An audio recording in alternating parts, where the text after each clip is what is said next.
Hello बच्चों, चलिए प्रश्न पढ़ते हैं। यदि एफ एक्स बराबर 1 - cos 4x बटा में एक्स की घात 2x बराबर नहीं है शून्य के, और 4 जब एक्स बराबर है शून्य के, तो एफ एक्स के एक्स बराबर 0 पर सातत्य की विवेचना कीजिए।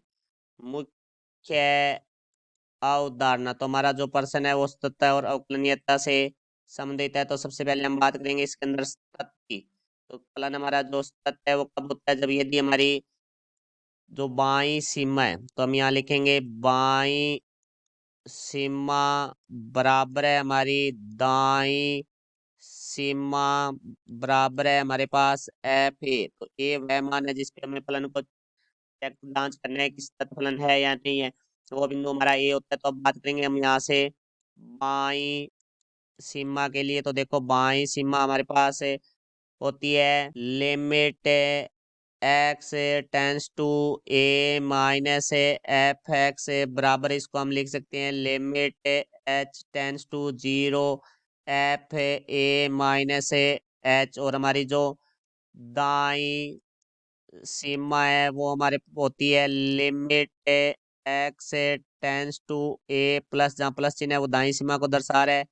एफ एक्स बराबर हमारे पास होगा limit H tends to 0 F A plus H. तो देखो अब हमारे पर्सन के बारे में बात करते हैं। तो पर्सन में हमें जो प्लान दिया गया है एफ एक्स बराबर हमारे पास है वो है 1 - cos 4x बटा में एक्स की घात 2 एक्स बराबर नहीं है शून्य के, और दूसरा हमारे पास है 4 जब एक्स बराबर है शून्य के। तो देखो हमारे को एक्स बराबर शून्य पर सततता की जांच करनी है। तो पहले हम सबसे पहले एफ पे शून्य निकालते हैं। तो एफ शून्य बराबर हमारे पास आ जाएगा 4।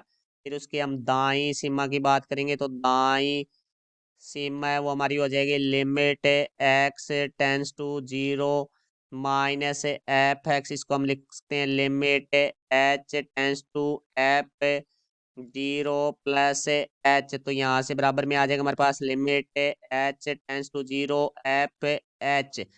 तो देखो भाई अब हम दाई सीमा का अर्थ है 0 से बड़े के लिए बात करेंगे। तो हम लिमिट एच टेंस टू 0 0 से बड़े के लिए और छोटे के लिए जो हमारा फलन का मान है उस मान है। तो यहाँ से फलन का मान आ जाएगा हमारे पास 1 - cos 4x की जगह हमारे पास एच है, तो cos 4h बटा में एच की घात 2। तो यहाँ देखो हम शून्य रखते हैं तो यहाँ शून्य हो जाएगा। तो cos शून्य का मान है वो 1 होता है, तो 1 - 1 बटा में एच की जगह शून्य रखेंगे तो शून्य हो जाएगा। तो ये हो जाएगा हमारे पास शून्य बटा में शून्य रूप। तो इसको हम दूसरे रूप में परिवर्तित करेंगे। तो देखो भाई हम चूंकि हम जानते हैं कोस 2x बराबर होता है हमारा 1 - 2 साइन की घात 2x। तो देखो यहाँ से कोस 2x की जगह हमारे पास कोस 4x आ जाए, तो इसका 2x का दुगुना हो गया। तो 1 - 2 साइन की घात 2, तो x का दुगुना 2x हो जाएगा। तो ये -2 साइन की घात 2x है, बराबर से दूसरी तरफ जाएगा तो प्लस का हो जाएगा। तो यहाँ आ जाएगा साइन 2 की घात 2 2x बराबर 1 - कोस 4x।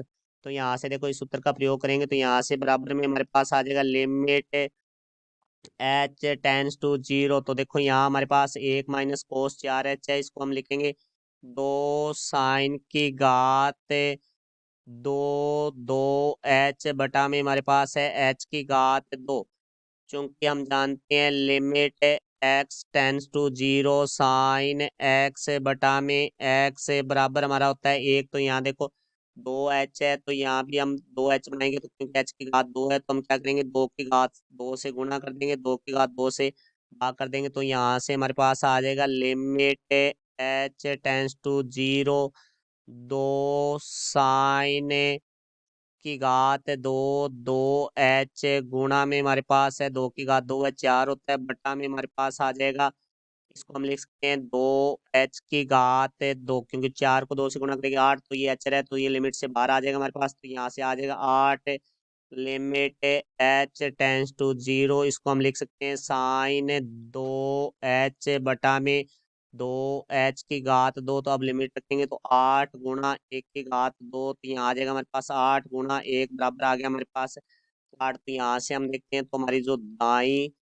सिम है वो भी बराबर नहीं आ रही है हमारे एफ शून्य के। तो इसका अर्थ है कि ये फलन सतत नहीं होगा। फलन तभी सतत होगा जब तीनों हमारे बराबर हो। तो हमें बाई सीमा निकालने की जरूरत नहीं है, क्योंकि हमारी दाई सीमा और एफ शून्य है वो भी बराबर नहीं आ रहे। तो हम लिखेंगे एफ एक्स के एक्स बराबर शून्य पर फलाने तथ्य नहीं है।